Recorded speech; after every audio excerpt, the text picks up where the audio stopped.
यहाँ पर हमारे साथ पीडीपी के सीनियर लीडर सुरिंदर चौधरी जी हमारे साथ मौजूद हैं। आपने देखा होगा कि ये हमेशा सुर्खियों में रहते हैं। अगर रविंद्र रैना की बात करते हैं तो ये उनको किसी और नाम से पुकारते हैं। रैना कहा कि सुरिंदर चौधरी हमेशा मुझे इतना प्यार देते हैं कि हर इंटरव्यू में मुझे याद करते हैं, तो इसकी वजह क्या है? और यूटी जब ये बनाई गई और रियासत तोड़ी गई, ये रियासत महाराजा हरि सिंह की है। महाराजा हरि सिंह ने रियासत खरीदी थी। हम तो कहते हैं चलो हमारे सपने तो तोड़े आपने पीडीपी वालों के, लेकिन कम से कम वाजपेयी साहब की तो इज्जत रखनी चाहिए। अटल बिहारी वाजपेयी साहब की जो सोच थी, ये तो नरेंद्र मोदी के साथ हुआ, अटल बिहारी वाजपेयी के साथ बता रहा हूँ ना, तजुर्बा होता ना, माजी से कुछ चीजें सीखी जाती है। बिस्मिल्लाहिर्रहमानिर्रहीम, अस्सलाम वालेकुम। आप देख रहे हैं कश्मीर क्राउन और मैं आपका मेज़बान राहिल गनई। तो इस वक्त हम पहुंचे राजौरी ज़िला में, जहां पर हमारे साथ पीडीपी के सीनियर लीडर सुरिंदर चौधरी जी हमारे साथ मौजूद हैं। आपने देखा होगा कि ये हमेशा सुर्खियों में रहते हैं। अगर रविंद्र रैना की बात करते हैं तो ये उनको किसी और नाम से पुकारते हैं, लेकिन आज हम इनसे बात करेंगे किस तरीके के हालात, यूटी जिस तरीके से पहले स्टेट को यूटी बना दिया गया, आज पहली मुलाकात है इनकी और पहली बार कश्मीर क्राउन पे आ रहे हैं। तो सर, सबसे पहले खुशामदीद आपका कश्मीर क्राउन में। थैंक यू, शुक्रिया सर। जिस तरीके से 2019 5 अगस्त की अगर हम बात करें तो एक सान्या हुआ है, अगर हम कहें 370 की मनसूखी के बाद ये हालात बने, और उसके बाद फिर हमने देखा कि आला क़यादत जो थी, बड़े लीडर्स जो थे, उनको नज़रबंद किया गया। यानी ये क्या एक इस तरीके का जो करना था, ये एक्ट था, लोगों के अंदर अब क्या मैसेज देकर आप दोबारा से फिर से लोगों के अंदर एक सियासी शऊर पैदा करेंगे? देखिए, जहाँ तक ताल्लुक़ है जम्मू कश्मीर, हम रियासत कहते हैं, लेकिन आज की डेट में बदकिस्मती है कि ये यूटी है। और यूटी जब ये बनाई गई और रियासत तोड़ी गई, ये रियासत महाराजा हरि सिंह की है। महाराजा हरि सिंह ने रियासत खरीदी थी, उसके पैसे दिए थे और अंग्रेज़ों से ली थी। मालिक तो वो था, फैसला तो महाराजे को करना चाहिए था, लेकिन आज फैसला वो लोग कर रहे हैं जिसका इस रियासत से लेना देना ही कोई नहीं।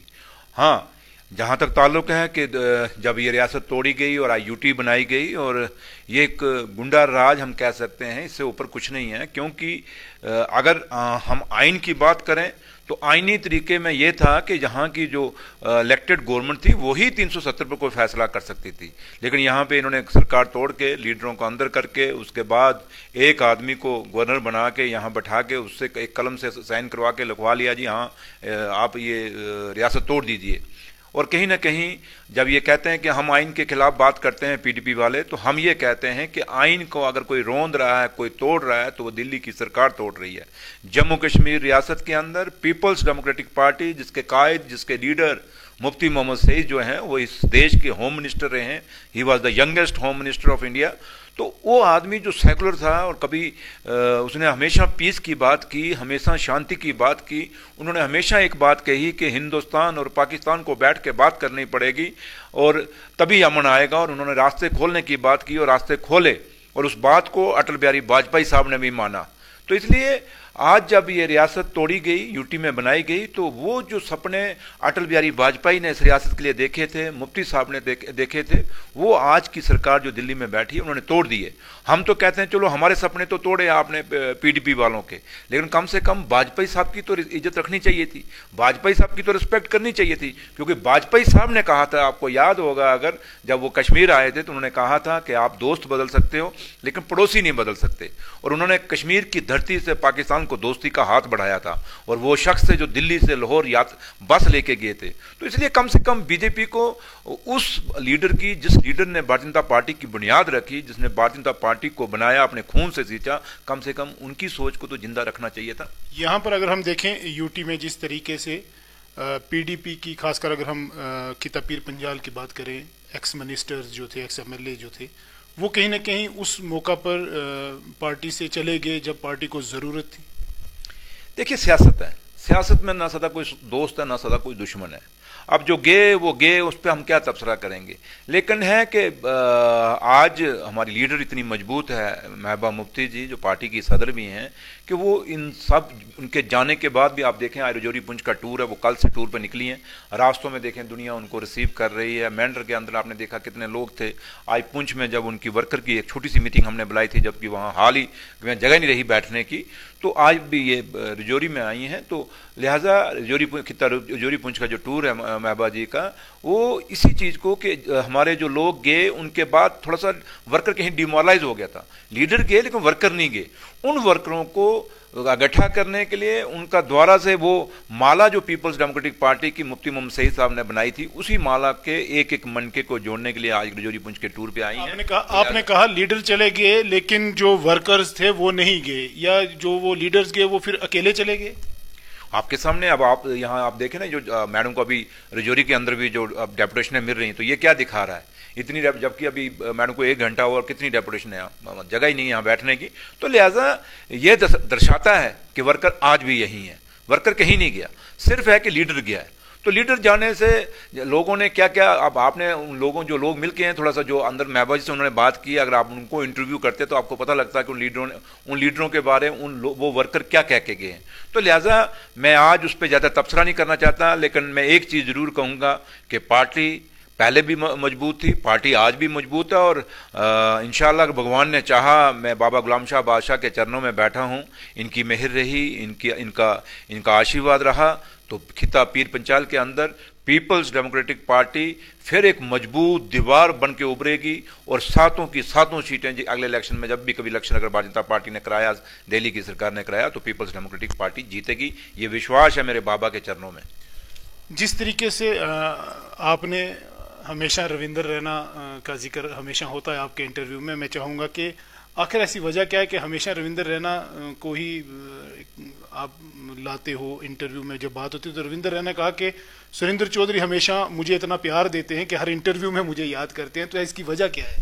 नहीं, हमें कोई उनसे कोई खास हमसे उनसे कोई दुश्मनी थोड़ी है, लेकिन मुझे सिर्फ उनकी बातों पे आता है कि आज युवा रोजगार मांग रहा है। जब वहाँ आप मीडिया वाले लोग उनको पूछते हैं कि युवा रोजगार मांग रहा है, तो वो कहते हैं पाकिस्तान के जबड़े पाड़ देंगे।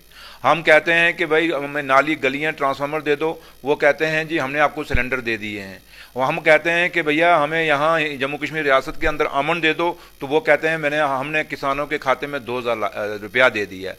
तो वो जो बातें करते हैं, वो बातें सवाल कुछ जवाब कुछ, तो इसलिए मैं उनको जिक्र कोट करता हूं। लेकिन मैं आज ये कहता हूं कि शायद आज उनको भारतीय जनता पार्टी भी शायद सीरियस नहीं ले रही, लेकिन ये भारतीय जनता पार्टी के अंदर बड़े कदावर लीडर हुए हैं।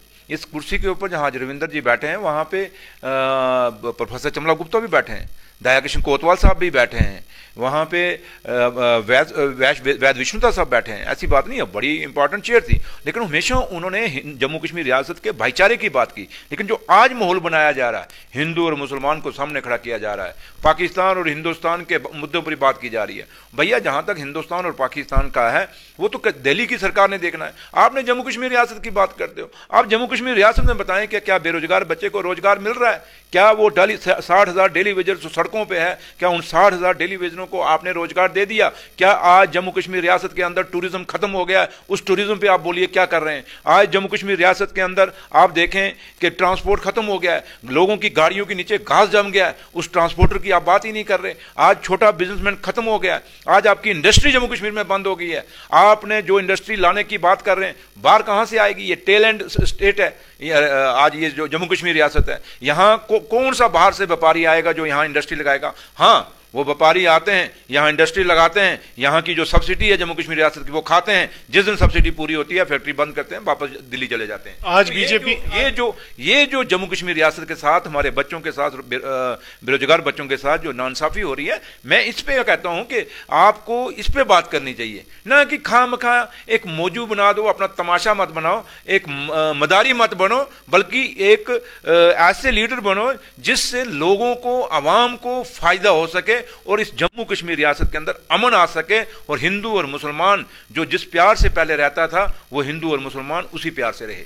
जब पीडीपी ने बीजेपी के साथ अलायंस किया, पिछले 70 साल से जिस तरीके से बीजेपी ने अपना क्लेम रखा कि हमारे मंशूर में था दफा 370 को मनसूख करना, खात्मा करना, फिर भी पीडीपी ने क्या सोचकर ये कदम उठाया? मैंने आपको बोला ना कि अटल बिहारी वाजपेयी साहब की जो सोच थी, नहीं, ये तो नरेंद्र मोदी के साथ हुआ, अटल बिहारी वाजपेयी के साथ बता रहा हूं ना, तजुर्बा होता है ना, माजी से कुछ चीजें सीखी जाती हैं। और इतिहास आप अगर पढ़ो तो इतिहास में से कुछ चीजें बड़ी बंदा सीख के अगला इतिहास बनाता है।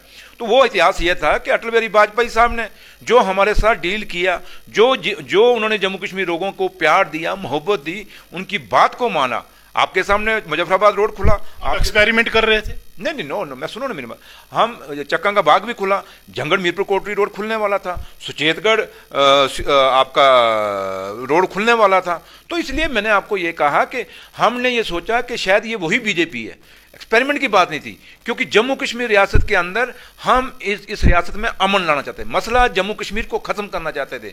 लाखों बच्चा यहां मारा गया, चाहे सिक्योरिटी फोर्सेस का या सिविलियन मारा गया है। ये बच्चे किसके हैं, चाहे सिक्योरिटी फोर्सेस के या दूसरे, ये हमारे इस देश के बच्चे थे। उन बच्चों का अगर यहां मारे जा रहे हैं, उनकी कब्रें बनाई जा रही हैं, जो उनके संस्कार किए जा रहे हैं, तो उन बच्चों की जानें बचाने के लिए हमने कहा कि जम्मू के अंदर, खिता जम्मू के अंदर बीजेपी को इन मेजॉरिटी सीटें मिली और पीडीपी को खिता कश्मीर के अंदर मेजॉरिटी में मिली।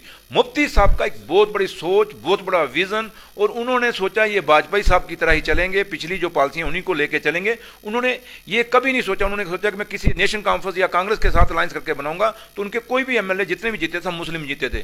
भारतीय जनता पार्टी के लोग पास की जो हिंदू एमएलए जीते थे। तो मुफ्ती साहब चाहते थे मैं इस दोनों खितों को जोड़ूं। और हमेशा आपने कई बार सुना होगा, मुफ्ती साहब कहते थे कि जब आप जम्मू कश्मीर जोड़ लोगे, जम्मू और कश्मीर के दोनों सूबों को जोड़ लोगे, इनके दिल जोड़ लोगे, ऑटोमेटिक आपका हिंदुस्तान मजबूत हो जाएगा। और जब तक जम्मू और कश्मीर दो खिते आपस में नहीं मिलेंगे, तब तक आप हिंदुस्तान मजबूत नहीं कर सकते। तो लिहाजा वो एक्सपेरिमेंट नहीं था, वो मुफ्ती साहब की, आप ये कह सकते हैं कि मुफ्ती साहब का विश्वास जो अटल बिहारी वाजपेयी था, उस विश्वास के साथ विश्वासघात हुआ, धोखा हुआ, एक्सपेरिमेंट नहीं हुआ। रविंद्र रैना जी ने एक क्लेम किया कि बीजेपी ने जिस तरीके से वोट लिया है हालिया डीडीसी इलेक्शन में, तो अपनी सीट जो नौशहरा से आपके मद्दे मुकाबल ही अगर हम कहें, क्योंकि वो इलेक्शन आपका ही था, डॉक्टर मनोहर सिंह वहाँ से जीते हैं, तो वहाँ पर उन्होंने ये दावा किया कि हमने वोट जो है ओवरऑल वोट यूटी का वो हमने ज़्यादा लिया है। देखिए, आप परसेंटेज की बात करें, पीपल्स डेमोक्रेटिक पार्टी 61 सीटों पे लड़ी जम्मू यूटी के अंदर, वेयर एज बीजेपी 280 पे लड़ी, और 61 में से हमने 30 निकाली। तो बीजेपी ने 280 में कितनी ली, 75। तो क्या एवरेज निकली, हम तो 50% हैं, तो वो कितने। तो लिहाजा इधर से आप अंदाजा लगा सकते हैं कि आज भी बेस किसका है, मजबूत किसका है, वो पीपल्स डेमोक्रेटिक पार्टी है। आज भी पीपल्स डेमोक्रेटिक पार्टी के लीडरों को अंदर क्यों किया जा रहा है, उन पे क्यों रेड्स मारी जा रही हैं, उसकी वजह यह है कि हमारी लीडर बहुत मजबूत है। आज भी जम्मू कश्मीर रियासत के अंदर हम यूटी खाने में, हमें लगता नहीं हम यूटी, क्योंकि हम यूटी मानते ही नहीं। हम तो आज भी स्टेट लेंगे, कल भी स्टेट लेंगे, और 370 का जो स्पेशल स्टेटस हमने वापस लेना है, तो वो इनको देना पड़ेगा, क्योंकि 370 हमने कोई भीख में नहीं लिया, महाराजा ने दिया था और हिंदुस्तान के आइन ने दिया था। और हमारा जो झंडा यहाँ पे है, इस झंडे को बीजेपी ने कहा ये ख्वाब ही रहेगा, कभी वापस तो नहीं आएगा 370। ये तो वक्त बताएगा। इतिहास हमेशा, जो इतिहासकार हैं वो इतिहास लिख रहे हैं, और जब भी लिखा जाएगा इतिहास, जो ये दौर है 7 सालों का, ये एक काला धब्बा लिखा जाएगा जम्मू कश्मीर रियासत के इतिहास के ऊपर नहीं, बल्कि देश के इतिहास के ऊपर। आज किसान आपके सामने सड़कों पे है। हमें तो ये पाकिस्तानी कहते थे, पीडीपी वालों को कहते थे पीडीपी वाले मिलिटेंट हैं। आज तो वो किसान, वो अन्नदाता जो देश को पाल रहा है, वो अन्नदाता जिसका बच्चा बॉर्डरों पे इस देश की हिफाजत कर रहा है, उसी अन्नदाता को, उसी किसान को आज ये कहते हैं ये खालिस्तानी है। और उसको प्रूव करने के लिए आपने जो लाल किले पे तमाशा देखा, वो क्या हुआ। 26 जनवरी के दिन आप देखें हमारी छोटी छोटी गलियों में कितनी सिक्योरिटी टाइट होती है, तो क्या लाल किले के ऊपर सिक्योरिटी नहीं थी? कैसे वो तिरंगे के वहां पे झंडा कैसे चढ़ गया किसी मजहब का? ये कहीं ना कहीं सिर्फ किसान आंदोलन को बदनाम करने के लिए ये सरकार ने साजिश रची। हम कहते हैं कि सुप्रीम कोर्ट को इसमें इंटरवीन करना चाहिए, और इसकी एक अपनी सुपरविजन के अंदर इसका एक कहीं ना कहीं इन्वेस्टिगेशन होनी चाहिए कि ये झंडा वहां कैसे चढ़ा। तो लिहाजा आज महेंद्र सिंह टिकैत जो बहुत बड़ा कदावर नेता हुए, चौधरी चरण सिंह और चौधरी देवीलाल, ये 3 किसान नेता इस देश में हुए, उन्हीं का महेंद्र सिंह टिकैत का बेटा राकेश टिकैत और नरेश टिकैत, आज वो रोया जाके, कैसे रोया, बच्चों की तरह। क्यों रोया? आज किसान कब रोता है? जब किसान को लगता है कि आज मैं लुट गया हूं, मेरा सब कुछ खत्म हो गया है। तो जब वो देख रहा है कि मेरा किसान इस देश के अंदर लूटा जा रहा है, मेरा किसान का जो खेती है, जो जमीनें हैं, वो अडानी, बंबानी, टिछानी जो भी हैं, उनके हाथों बेची जा रही हैं, तो वो किसान रो रहा है, वो लीडर रो रहा है। अपने हाथों से कोई बाप नहीं चाहेगा मेरा बच्चे का कहीं कत्ल हो जाए, तो आज इसलिए वो रोया। तो ये रुला कौन रहा है? इसलिए मैंने कहा वक्त आएगा, जो आप कह रहे हो वो ख्वाब देखते हैं, ख्वाब ख्वाब ही रहता है, सुबह जब नींद खुलती है तो वो ख्वाब टूट जाता है, सामने वही सुबह होती है। एक आखिरी सवाल, वही ख्वाब होगा। एक आखिरी सवाल, जिस तरीके से 370 की मनसूखी हुई, 35A की मनसूखी हुई, कहीं ना कहीं लोगों का ये मानना है कि पीडीपी भी उसमें शामिल है, क्योंकि जो इल्हाक हुआ आपका, उसके साथ अलायंस हुआ, उस वक्त पीडीपी भी तो उनके साथ, उनके मंशूर का पता था पीडीपी को सारा। नहीं, आप रिपीट करेंगे थोड़ा सवाल, क्या कहा? मैंने कहा कि बीजेपी के मंशूर में ये था कि 35A और 370 को मनसूख करना, फिर भी पीडीपी ने उसके साथ हाथ मिलाकर ये सारा किया। लोगों के अंदर ये खदशा है। नहीं, कहाँ लोग जी, अगर आप नौशहरा की सीट हमने निकाली है तो क्या है, वो लोगों ने पीपल्स डेमोक्रेटिक पार्टी के मैंडेट को माना, अपने लीडर की, अपने कायद की, अपने लीडर की क़यादत को मान के उन्होंने सवाल ये सुनिए, मैं उसी पर आ रहा हूं आपको। तो लिहाजा हमने जो किया, उनका बेशक उनके कहीं मैनिफेस्टो में था, बट जो 3 साल की सरकार हमने इस रियासत की चलाई, उस पर तो हमने उनको एक 370 पर खरोच भी नहीं लगानी दी। आखिर जब उन्होंने तोड़ा तो हमारे लीडरों को जेलों में डाला गया, हमारे लीडर को जेलों में डाला गया, पूरी रियासत के अंदर कांटों की तार लगा गई, पूरी रियासत को सिक्योरिटी फोर्सेस से छावनी बना दिया। तब तोड़ा ना, मजा तब था कि हमारे साथ बैठ के तोड़ते, हुकूमत में बैठ के तो नहीं तोड़ सके ना भैया। तो इसलिए मैंने कहा ना कि ये लोग एक दिन जवाब देंगे, और पीपल्स डेमोक्रेटिक पार्टी जो है एक साफ नीयत, साफ दिल से हमारे लीडर चल रही है, और हमेशा जो साफ नीयत और साफ दिल से जो लीडर चलता है, भगवान अल्लाह ताला भी उसको फल देता है। हमारी लीडर को फल मिलेगा, क्योंकि हमारी नीयत बुरी नहीं थी, हमारी नीति बुरी नहीं थी, लेकिन अगर नीयत और नीति बुरी थी तो जिनके साथ हमने अलायंस किया उनकी बुरी थी। अगर कभी सजा कोई मिलेगी तो उनको मिलेगी, हमको नहीं मिलेगी। गुपकार अलायंस की बात करें, जिस तरह के सज्जाद लोन ने पार्टी से, अब गुपकार अलायंस से जिस तरीके से उन्हें क्विट किया, उन्हें कहा कि जिस मकसद से गुपकार अलायंस बनाया गया था वो कहीं ना कहीं पूरा नहीं। देखिए, Gupkar alliance People's Democratic Party का जहां तक ताल्लुक है, हम उसके बी टीम नहीं है। हमारा अपना मैनिफेस्टो है, हमारी लीडर का अपनी सोच, अपना विजन है। उस सोच और विजन के साथ हमने गुपकार अलायंस सिर्फ इसलिए बनाया है कि आज ये जो स्पेशल स्टेटस था हमारा, वो वापस लाना है। हमने जो स्टेट हमारी टूटी है, यूटी बनी है, उस स्टेट को द्वारा उसका स्टेटस बहाल करना है। उस मकसद से हमने गुपकार अलायंस से बनाया। बाकी अगर कोई गया है तो उनकी अपनी सोच है, लेकिन आम लोग मानते हैं कि आज इस रियासत के अंदर एक बहुत बड़े गठबंधन की जरूरत है, तभी जाके आपको 370 और आपको स्टेट जो है वापस मिलेगी। वरना अगर आप बिखरे रहेंगे तो आपको कुछ नहीं मिलेगा। इस रियासत के हिंदू, मुसलमान, सिख, ईसाई, क्रिश्चियन, जो लोग इस मजहब या बरादरियों के लोग रहते हैं, सबको मिलजुल के यहाँ इकट्ठा होना पड़ेगा। वरना आपकी नौकरियां बाहर के लोग ले जाएंगे। वरना यहाँ पे आप देखें, जब से ये 370 टूटा है, कितना क्राइम जम्मू में बढ़ गया है, कितने मर्डर हो रहे हैं, शरेआम वहां पे चैन स्नैचिंग हो रही है, चोरियां कितनी हो रही हैं, ड्रग्स कितना आ गया है। तो अभी तो थोड़े दिन हुए हैं, आगे आगे देखो होता क्या है। अगर अपने बच्चों को इस ड्रग्स से बचाना है, अगर अपने बच्चों को रोजगार दिलाना है, तो आपको ये स्पेशल स्टेटस हम नहीं मांग रहे। आपने हिमाचल को क्यों दिया हुआ है? आपने नागालैंड के अंदर एक अलग से झंडा है, उनका अपना एक स्टेटस है। आज आपके कई मध्य प्रदेश के अंदर, आपके हरियाणा के अंदर, वहां के चीफ मिनिस्टर जो बीजेपी के हैं, उन्होंने अपने ऑर्डर निकाले हैं कि बार का किसी भी रियासत का बच्चा हमारी स्टेट में लगेगा। अगर वो अपनी स्टेटों में नहीं लगा सकते तो जम्मू कश्मीर क्या उन सेल है, यहां क्यों लगेगा? इसलिए ये बातें जो हैं, इसी बातों के लिए पीपल्स डेमोक्रेटिक पार्टी लड़ रही है, वो आगे भी लड़ते रहेंगे जब तक हमारा स्पेशल स्टेटस वापस नहीं आएगा और जब तक ये स्टेट द्वारा बनेगी। जी बिल्कुल, नाजरीन, आप सुन रहे थे सुरेंद्र चौधरी जी को, जिन्होंने अपनी पार्टी के तमाम ख्यालात लोगों के सामने वाजिया भी किए, और हम वक्तन फ़क्तन फिर आपसे बात भी करेंगे। Thank you. तो आप जुड़े रहें कश्मीर क्राउन के साथ। कैमरामैन इसरार रैना के साथ राहिल गनाई, राजौरी से। सुपर किड वादी कश्मीर का मुनफरिद प्रोग्राम, खास तौर पर हमारे बच्चों के लिए तरतीब दिया गया। ऐसा प्रोग्राम जिसमें बच्चे साइंस, इकोनॉमी, सोसाइटी और मजहबी अमूर पर तहकीक पे मबनी इल्मी बहस और मुकाबला करेंगे। Super kid presented by Green Hills Experimental School in collaboration with Kashmir Crown, one of the leading news networks in Kashmir. We are the scholars. We are the leaders. We are the teachers. We are the super kids. Starting from 7th February, every Sunday, only on Kashmir Crown. This program is for the children of Kashmir. Do you want your kid to be a super kid? For registration, mail us at greenhills.exp.school@gmail.com. मुल्क किस तमीर से तरक्की मज इश्तराक तुहंदिस प्रत कदमस पे तुहंद हम सफर Kashmir turbo TMT सरी चाहे बुनुलीतन या तूफान महफूज रोज़िव तो तुहंद मकान पान नयो तुहंद पनुन कश्मीर टर्बो TMT सरी ट्रस्ट एंड रिलायबिलिटी।